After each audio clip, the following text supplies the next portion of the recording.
ഇന്നത്തെ മധുരനൊമ്പരക്കാരൻ്റെ full എപ്പിസോഡിൻ്റെ review ആണ്. അപ്പോൾ ഇന്നത്തെ എപ്പിസോഡിനകത്ത് നമ്മുടെ നിത്യ അതിസുന്ദരി എന്ന് പറഞ്ഞാൽ അതിസുന്ദരിയായിട്ട് നല്ല സെറ്റ് സാരിയൊക്കെ എടുത്ത് നല്ല മുല്ലപ്പൂവൊക്കെ ചൂടി സുന്ദരിയായിട്ട് എന്താണ് വീട്ടിലേക്ക് പോകാനുള്ള തയ്യാറെടുപ്പാണല്ലോ. അതിനു വേണ്ടി താഴേക്ക് ഇറങ്ങി വരുമ്പം നിത്യയുടെ സൗന്ദര്യം കണ്ട് മതി മറന്ന് തന്നെ നിൽക്കുവാണ് നമ്മുടെ ജീവൻ. ആ സൗന്ദര്യം കണ്ട് മതി മറന്ന് ജീവൻ നിൽക്കുമ്പോഴും നമ്മുടെ സാറയുടെ ചൊടിപ്പിക്കുന്ന വർത്താനം ജീവൻ്റെ മനസ്സിനകത്ത് എന്താണ് വീണ്ടും അതേ സംശയരോഗത്തിൻ്റെ സൈക്കിക് ചിന്താഗതികൾ കൊണ്ടുവരുവാണ്. അതുകൊണ്ട് നിത്യയെ കൊണ്ട് ഈ വസ്ത്രം എങ്ങനെയും മാറ്റിപ്പിച്ച് ഈ സാരി അഴിച്ച് വെപ്പിച്ചിട്ട് മാത്രം നിത്യയെ പുറത്തേക്ക് കൊണ്ടുപോകാനുള്ള താല്പര്യത്തിനകത്താണ് നമ്മുടെ ജീവൻ ഇരിക്കുന്നത്. അതിൻ്റെ ഇടയ്ക്കകത്ത് എന്തൊക്കെ പറഞ്ഞാലും ആ ഒരു സൈക്കിക് ചിന്താഗതി ഉണ്ടെങ്കിലും അതിൻ്റെ ഇടയ്ക്കകത്തും നിത്യയുടെ മനസ്സിനെ ഇഷ്ടപ്പെടുന്ന രീതി, പക്ഷെ നിത്യ ഇതൊന്നും അറിയുന്നില്ല. നിത്യയുടെ മനസ്സിനെ കുളിർമിക്കാൻ തക്ക രീതിക്കകത്ത് കുറച്ച് റൊമാൻറ്റിക്കായിട്ട് തന്നെയാണ് നിത്യയോട് പെരുമാറുന്നത്. അതുകൊണ്ട് എപ്പോഴും പോലെ നിത്യയെ ചൊടിപ്പിക്കുന്നുണ്ടെങ്കിലും ആ തൻ്റെ മനസ്സിൻ്റെ ആ വികൃതം തൻ്റെ മനസ്സിൽ നിന്ന് പുറത്തേക്ക് സ്പഷ്ടമായി കാണിക്കാതെ തന്നെ നിത്യയെ കൊണ്ട് ആ സാരി ഊരിപ്പിക്കുന്നതാണ് ഇന്ന് കാണുന്നത്. അത് കൂടാതെ തന്നെ കിട്ടുന്ന അവസരത്തിനകത്ത് എവിടെ വെച്ച് നാട്ടുകാരുണ്ടോ പരിസരമുണ്ടോ ഒരു കുന്തവും നോക്കാതെ തന്നെ നമ്മുടെ ഹരീനെ നേരെ ചൊറിഞ്ഞ് ചാടിക്കടിക്കുന്ന രീതിയിലാണ് നമ്മുടെ വീണയുടെ പെരുമാറ്റം. അമ്പലത്തിൽ പോയാലും ശരി തന്നെ, എത്ര ദൈവങ്ങളെ വിളിച്ചിട്ടും ശരി തന്നെ, വീണയുടെ സ്വഭാവത്തിന് വലിയ മാറ്റങ്ങളൊന്നും ഹരിയോട് വന്നിട്ട് കാര്യമില്ല. കാരണം അമ്പലത്തിൽ നിന്നാലും എവിടെ നിന്നാലും ദൈവത്തിനോട് പ്രാർത്ഥിക്കുമ്പോൾ ആ പ്രാർത്ഥന മനസ്സുണ്ടെങ്കിലല്ലേ പ്രാർത്ഥന ഫലിക്കത്തുള്ളൂ. ഇവിടെ വീണയുടെ മനസ്സ് വേറെ എവിടെയോ കൊണ്ടിട്ടിട്ട് വീണയോട് വന്നിരിക്കുന്നതുകൊണ്ട് ഒരു പ്രയോജനം കിട്ടിയിട്ടില്ല എന്നുള്ളതാണ് സത്യാവസ്ഥ. അപ്പോൾ ഇന്നത്തെ എപ്പിസോഡ് തുടങ്ങുമ്പോൾ തന്നെ കാണിക്കുന്നത് നമ്മുടെ ഹരിയും എല്ലാവരും കൂടെ എന്താണ് അമ്പലത്തിലേക്ക് പോകാനുള്ള തയ്യാറെടുപ്പിനകത്തായിരുന്നല്ലോ. അങ്ങനെ അവരെല്ലാവരും അമ്പലത്തിലേക്ക് പോകാൻ വേണ്ടി അങ്ങനെ ബസ്സിലേക്ക് കയറുന്നു.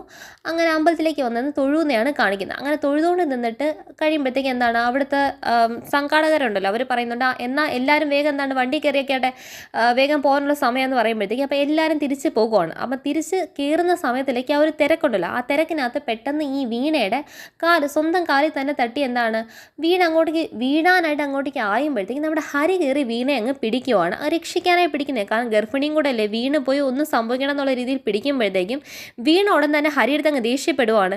ആര് പറഞ്ഞോടോ എൻ്റെ ശരീരത്തെ കൈവയ്ക്കാനാണ്, തൻ്റെ അടുത്ത് ആരാണ് എൻ്റെ ശരീരത്തെ കൈവയ്ക്കാനുള്ള പെർമിഷനൊക്കെ തന്നെ എന്ന് ചോദിക്കുമ്പോഴത്തേക്കും ചുറ്റിനും ആൾക്കാരുണ്ടെന്നുള്ള പരിസര ബോധം മറന്നിട്ടാണ് അച്ഛൻ കൂടെ നിൽപ്പുണ്ട്, അവിടുത്തെ സ്വന്തം നാട്ടുകാരിപ്പുണ്ട്. ഉടനെ എന്താണ് അത് ഞാനിങ്ങനെ പിടിച്ചാന്ന് ഹരി പറയുമ്പോഴത്തേക്കും ഹരിയോട് എന്താണ് അത് പറഞ്ഞിട്ട് വീണങ്ങ് മുന്നിൽ പോകണം ദേഷ്യത്തിൽ. അത് കണ്ടിട്ട് അമ്പരത്തുന്ന നാട്ടുകാരെ അടുത്ത് ഹരി ചോദിക്കുമോ, അതെന്താ ഹരിയുടെ സ്വന്തം ഭാര്യയല്ലേ, ദേഹത്ത് തൊട്ട് അത്ര വലിയ കുറ്റകരമായി പോവോ എന്ന് ചോദിക്കുമ്പോഴത്തേക്ക് ഹരി പറയുന്നത് അതൊന്നും അല്ലാന്നേ, ഞാൻ അവളുമായിട്ട് ഇന്ന് രാവിലെ ഇച്ചിരി എന്താണ് പ്രശ്നമൊക്കെ ഉണ്ടായത്, അടിയുണ്ടായത്, അപ്പോൾ അതിൻ്റെ ദേഷ്യം അങ്ങ് പ്രകടിപ്പിക്കുക. വീണയ്ക്ക് കൊച്ചു കുട്ടികളുടെ സ്വഭാവം, അതുകൊണ്ട് അങ്ങ് മനസ്സിൽ വെച്ചൊന്നും ഇതാക്കത്തില്ല, ദേഷ്യമുള്ള പോലെ തന്നെ പ്രകടിപ്പിക്കുക. അതായിരുന്നു കാര്യം, അത് പോട്ടെ എന്ന് പറഞ്ഞിട്ട് എന്താണ് ആ നാട്ടുകാർ ആ കാര്യം വിടുകയാണ്. ഉടനെ എന്താണ് ഹരി എടുത്ത് അമ്മാവൻ ചോദിക്കുവാണ് എന്താണ് മോനെ ഇവള് നാണം കെടുത്താൻ കിട്ടുന്ന അവസരം ഒന്നും പാഴാക്കാതെ അങ്ങ് നാണം കെടുത്തു പോകുന്നല്ലോ, എന്ത് ചെയ്യാനാ എന്ന് പറയുമ്പോഴത്തേക്കും എന്താണ് സാരമില്ല, നമുക്ക് എന്തെങ്കിലും ശരിയാവും, എന്തായാലും അമ്പലത്തിലൊക്കെ വന്നിട്ട് നമ്മൾ പോകുന്നതല്ലേ, എല്ലാം നന്നാവും, നമുക്ക് പ്രാർത്ഥിക്കാം പ്രതീക്ഷിക്കാം എന്ന് പറയുമ്പോഴത്തേക്കും ഹരി പറയുന്നുണ്ട് കൂടുതൽ പ്രതീക്ഷ ഒന്നും വേണ്ട. കാരണം എന്താ വെച്ചാൽ നമുക്ക്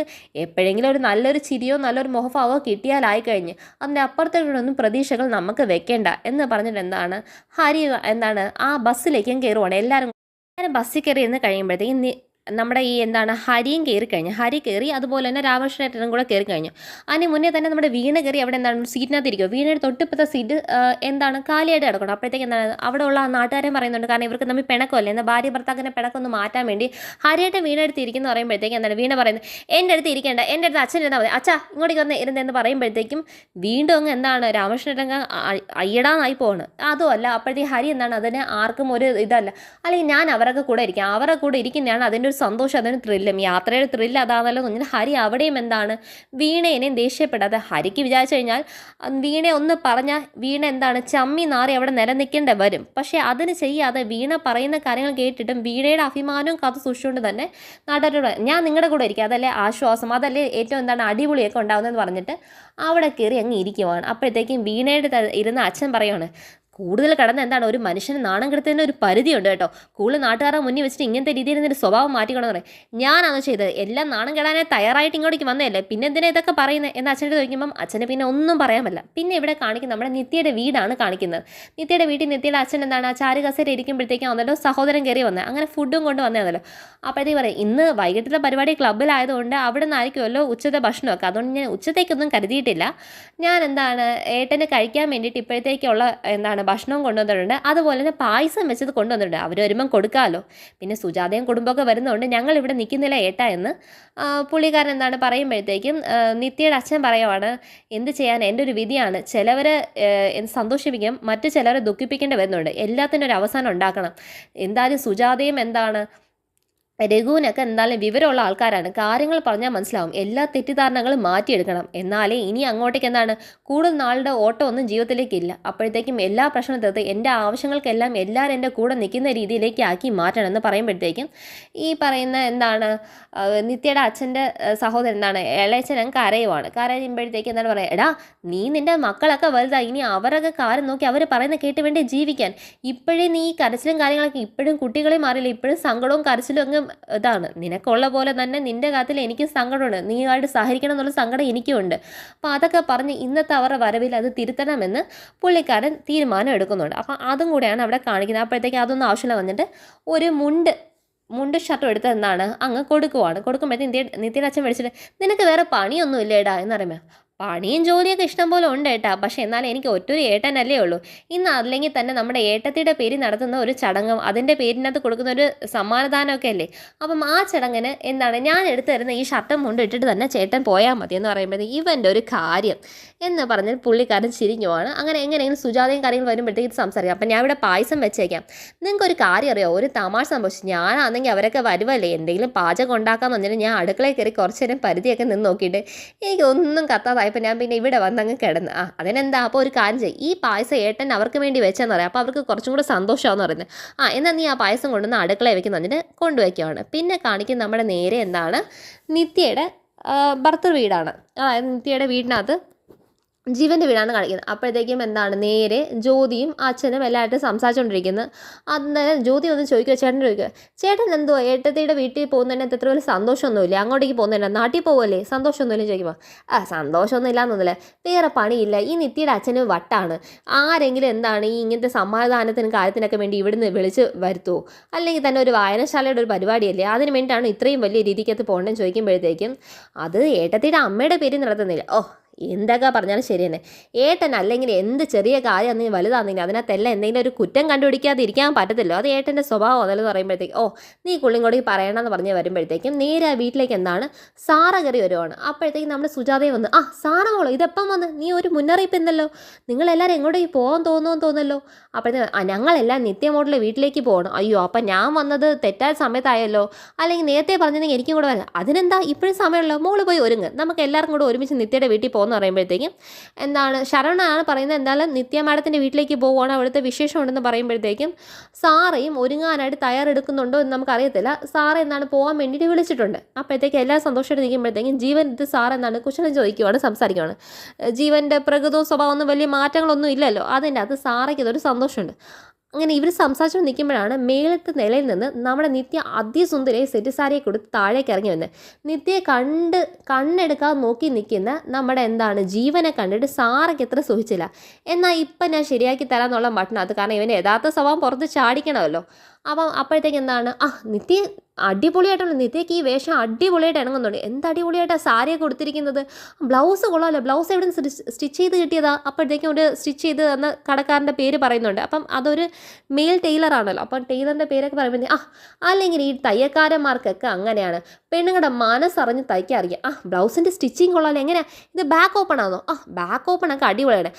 എന്തായാലും ജീവന് ബാക്ക് ഓപ്പൺ ഒക്കെ ഭയങ്കര ഇഷ്ടമാണ്. അതുകൊണ്ട് നിത്യ ഒരുമാതിരി നോക്കിയിരിക്കുമോ, ജീവന് ബാക്ക് ഓപ്പൺ ബ്ലൗസ് ഇഷ്ടമെന്ന് ഇവക്ക് എങ്ങനെ അറിയാമെന്നുള്ള രീതി നോക്കി നിൽക്കുമ്പോഴത്തേക്കും നമ്മുടെ സുജാത പറയുന്നുണ്ട്, അവൻ ഇതൊക്കെ ഇഷ്ടം നിനക്ക് എങ്ങനെ അറിയാനാ മോളെ എന്ന് പറയുമ്പോഴത്തേക്കും, അത് ആൻറ്റി നിങ്ങളെ കാണുമ്പോൾ ഞങ്ങൾ തമ്മിൽ ഭയങ്കര അടിയും വഴക്കൊക്കെ ആണെങ്കിലും ഇടയ്ക്കൊക്കെ ജീവൻ്റെ ഇഷ്ടങ്ങളും ഫാഷൻ സെൻസും എല്ലാം പറയാറുണ്ട്. അപ്പം അങ്ങനെ മനസ്സിലാക്കിയെടുത്താണ് ജീവൻ എന്താണ് ഈ ബാക്ക് ഓപ്പൺ ബ്ലൗസൊക്കെ ഇഷ്ടമാണ്. ജീവൻ നോക്കി അടിപൊളി അല്ലേ, ബാക്ക് ഓപ്പൺ അങ്ങനെ എല്ലാവർക്കും ഒന്നും ചെയ്തില്ല, പക്ഷെ നിത്യയ്ക്ക് അടിപൊളിയായിട്ട് ബാക്ക് ഓപ്പൺ ബ്ലൗസൊക്കെ ചേരുന്നുണ്ട് കേട്ടോ എന്ന് പറഞ്ഞിരിക്കുമ്പോഴത്തേക്കും സൗന്ദര്യം ആസ്വദിച്ച് നിന്ന് ജീവൻ്റെ മുഖഭാവം കംപ്ലീറ്റ് അങ്ങ് മാറിയിട്ട് സൈക്കോ മനോഭാവം വന്നു കഴിഞ്ഞു. കാരണം ഒരു തയ്യക്കാരന് ഇത് അളവ് അവൻ എടുത്തോ, ഇത് അവന് അത്ര ഭയങ്കര ഇഷ്ടമെന്ന് ഒരു സംശയരോഗിയുടെ മനസ്സെന്ന് പറയുന്നത് എത്ര നോക്കിയാലും മാറത്തില്ല എന്നുള്ളത് അതേ മനസ്സ് തന്നെയാണ് അവൻ കാണിച്ചുകൊണ്ടിരിക്കുന്നത്. അപ്പോഴത്തേക്ക് എന്താണ് എങ്ങനെ ഇവളെ കൊണ്ട് ഈ സാരി ഊരിപ്പിക്കണം എന്നുള്ള കാര്യം മനസ്സിലായി. അപ്പോഴത്തേക്ക് എന്താണ് നിത്യയും ഈ സൗന്ദര്യം എല്ലാം എന്താ. അപ്പോഴത്തേക്ക് നമ്മുടെ സുജാത പറയുന്നുണ്ട്, ഞാനാ നിർബന്ധിച്ച് ഈ ബാക്ക് ഓപ്പൺ ബ്ലൗസ് തയ്പ്പിച്ചത്, മോക്ക് ഒട്ടും ഇഷ്ടമല്ലേ, അടിപൊളി. എന്തായാലും അമ്മ മോൻ്റെ മനസ്സറിഞ്ഞ പോലെ തന്നെ ബാക്ക് ഓപ്പൺ ബ്ലൗസൊക്കെ തയ്പ്പിച്ചല്ലോ. നിത്യയ്ക്ക് ഇത് അടിപൊളിയായിട്ട് ചേരുന്നുണ്ട്, അടിപൊളി നിത്യ എന്ന് പറഞ്ഞിട്ട് എന്തായാലും എൻ്റെ മോക്കാണെങ്കിൽ പിന്നെ നാട്ടിലേക്ക് സ്വന്തം വീട്ടിൽ പോകുന്ന പറയുമ്പോഴത്തേക്കും മുഖത്തൊരു പ്രത്യേക പ്രകാശം കൂടെ വരും. അതിൻ്റെയും കൂടെ സൗന്ദര്യം കാണാനുള്ളതെന്ന് പറയുമ്പോഴത്തേക്കും ടോട്ടലി ജീവൻ്റെ മനസ്സ് ടോട്ടലി ഫ്ലാറ്റ് ആയി കഴിഞ്ഞു. കാരണം ഇനി എങ്ങനെ ഈ സാരി ഊരി വെപ്പിക്കാൻ ഞാൻ ഇവിടുന്ന് ഇറങ്ങത്തില്ല. ഉടനെ തന്നെ എന്താണ് അവരവിടെ സംസാരിക്കുമ്പോഴത്തേക്കും മാറി നിന്ന് ജീവനും സാറയും കൂടെ സംസാരിക്കണം. സാറ ജീവൻ്റെ അടുത്തേക്ക്, നിനക്ക് നിത്യ ആ വേഷം ഇട്ട് വന്നത് ഒട്ടും ഇഷ്ടപ്പെട്ടില്ല അല്ലേ? നീ മനസ്സിലാക്കണം, നിൻ്റെ കൂടെ വരുമ്പോൾ നിത്യ ഇതുപോലത്തെ വസ്ത്രം ഇട്ട് വന്നാലേ ഒരു മനുഷ്യൻ്റെ വസ്ത്രത്തിനകത്തല്ല കാര്യം ഇരിക്കുന്നത്, അവൻ്റെ സ്വഭാവമാണ് കാര്യമെന്ന് നിനക്ക് മനസ്സിലാക്കാൻ പറ്റത്തുള്ളൂ. നിനക്ക് ഈ വസ്ത്രധാരണ വെച്ചാണല്ലോ നീ ആൾക്കാരുടെ സ്വഭാവമൊക്കെ അളക്കുന്നത്. അപ്പോൾ ഇതൊക്കെ നിനക്ക് അത്യാവശ്യമാണ്. നീ ചുമ്മാ എൻ്റെ അടുത്ത് വഴക്കൂടാൻ വേണ്ടി വരല്ലേ? നിനക്ക് അവളെ കൊണ്ട് നീ അത് ഊരി വെപ്പിക്കാതെ വരത്തില്ല എന്നുള്ള കാര്യം എനിക്കിപ്പോൾ അറിയാലോ എന്ന് പറയുമ്പോഴത്തേക്കും സുജാത പറയുന്നുണ്ട്, നിങ്ങൾ അവിടെ സംസാരിക്കാതെ നിങ്ങൾ രണ്ടുപേരും കുട്ടികളെ പോയി എന്താണ് ഒന്ന് ദൈവത്തിൻ്റെ മുന്നിൽ ഒന്ന് പ്രാർത്ഥിച്ചിട്ട് നമുക്ക് ഇറങ്ങാൻ നോക്കാമെന്ന് പറയുമ്പോഴത്തേക്കും അങ്ങനെ നിത്യയും നമ്മുടെ ജീവനും കൂടെ എന്താണ് അവിടെ ഇരിക്കുന്ന ഒരു കൃഷ്ണരൂപത്തിൻ്റെ മുന്നിൽ പോയി ഒന്ന് പ്രാർത്ഥിക്കുകയാണ്. അങ്ങനെ അവർ കൈകൂപ്പി പ്രാർത്ഥിച്ചുകൊണ്ടിരിക്കുമ്പോഴത്തേക്കും ജീവൻ നല്ലപോലെ നിത്യം എന്താണ് പ്രാർത്ഥനയിൽ മുഴുകിക്കഴിഞ്ഞ് മനസ്സിലാക്കിയപ്പോഴത്തേക്കും ജീവൻ അവിടെ നിന്ന് മെല്ലെ എന്താണ് ആ വിളക്കിലേക്ക് ഒഴിക്കാൻ വേണ്ടി എണ്ണക്കുപ്പി വെച്ചിട്ടുണ്ടല്ലോ, എണ്ണക്കുപ്പി കാലിൻ്റെ പോലും ശബ്ദം ഇല്ലാത്ത പോയി എണ്ണക്കുപ്പി എടുത്തിട്ട് നിത്യയുടെ സാരിയുടെ ബാക്ക് പ്ലീറ്റ് ഉണ്ടല്ലോ ആ തുമ്പിലേക്ക് അങ്ങ് ഫുൾ എണ്ണ അങ്ങ് ഒഴിച്ചങ്ങ് ആ സാരി മൊത്തം പന്നലാക്കുവാണ്.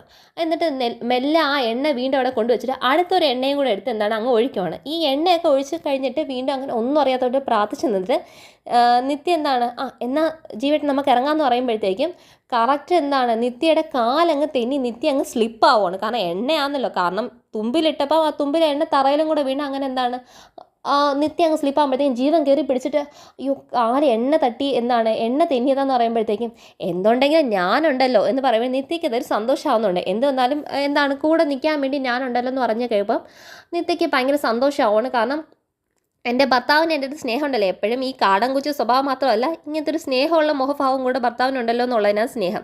അപ്പം നിത്യ നിൽക്കുന്നത് ജീവൻ്റെ കയ്യിലാണ് നിൽക്കുന്നത്. അതായത് ഒരു കാല് എന്താണ് മേളിലോട്ടേക്ക് പൊങ്ങിയും അല്ലാതെ രീതിക്ക് തന്നെ റൊമാൻറ്റിക് ആയിട്ടുള്ള ഒരു നിൽക്കുന്ന സീനാണ്. അപ്പോഴത്തേക്കും നിത്യയുടെ കണ്ണിലേക്ക് എന്താണ് ജീവൻ നോക്കുന്നു. അങ്ങനെ അവർ റൊമാൻറ്റിക്കായിട്ട് ഒരു നിമിഷം ഇതാക്കുമ്പോഴത്തേക്കും നിത്യേനെ എന്താണ് ജീവൻ കെട്ടിപ്പിടിക്കാൻ വരുമ്പോഴത്തേക്കും നിത്യ പറയുന്നത് അയ്യോ എന്താണ് നമ്മൾ പൂജാമുറിയിലാണ് നിൽക്കുന്നത്, നമുക്ക് ഇറങ്ങാനുള്ള സമയമെന്ന് പറയുമ്പോഴത്തേക്ക് എന്താണ് ജീവൻ എന്താണ് എന്തിനും ഞാൻ കൊണ്ടല്ലോ ഇയാളെ പേടി, അയ്യോ സാരി മൊത്തം എണ്ണയായാലോ, സാരി മൊത്തം വൃത്തികേടായാലോ, ഇനി ഇത് കൊടുത്തിട്ട് താൻ എങ്ങനെ തന്നെ നാട്ടിൽ പോകും സുന്ദരിയായിട്ട് ഉണ്ടാവണ്ടേ, എന്ത് കൊടുത്താലും താൻ സുന്ദരിയായി, താൻ ഒരു കാര്യം ചെയ്യും ഈ സാരി പോയി മാറ്റിയിട്ട് വാ എന്ന് പറയുമ്പോഴത്തേക്കും അമ്മയ്ക്ക് ഒത്തിരി ഇഷ്ടപ്പെട്ട സാരിയാണ്, ഇത് എങ്ങനെ മാറ്റാനെന്ന് ചോദിക്കുമ്പോഴത്തേക്ക് ഇടം മൊത്തത്തിൽ എണ്ണ ആയിപ്പോയില്ലേ, ഇനി ഇത് മാറ്റാതെ എന്ത് ചെയ്യാനാണ് എന്ന് പറയുമ്പോഴത്തേക്ക് ലാസ്റ്റ് നിത്യയ്ക്ക് വേറൊരു മാർഗ്ഗമൊന്നുമില്ല. അപ്പം ജീവൻ്റെ പ്ലാൻ വർക്കായെന്ന് ജീവന് മനസ്സിലായി. അപ്പോൾ അതിൻ്റെ ഒരു സന്തോഷം ജീവൻ്റെ മുഖത്ത് തെളിഞ്ഞിട്ടുണ്ട്. പക്ഷെ ജീവൻ ഈ ചെയ്ത പ്രവൃത്തിയൊന്നും പാവം നമ്മുടെ നിത്യ അറിഞ്ഞിട്ടില്ല. അപ്പം മനഃപൂർവ്വമാണ് ഇത് ചെയ്യിപ്പിച്ചെന്നുള്ള കാര്യം.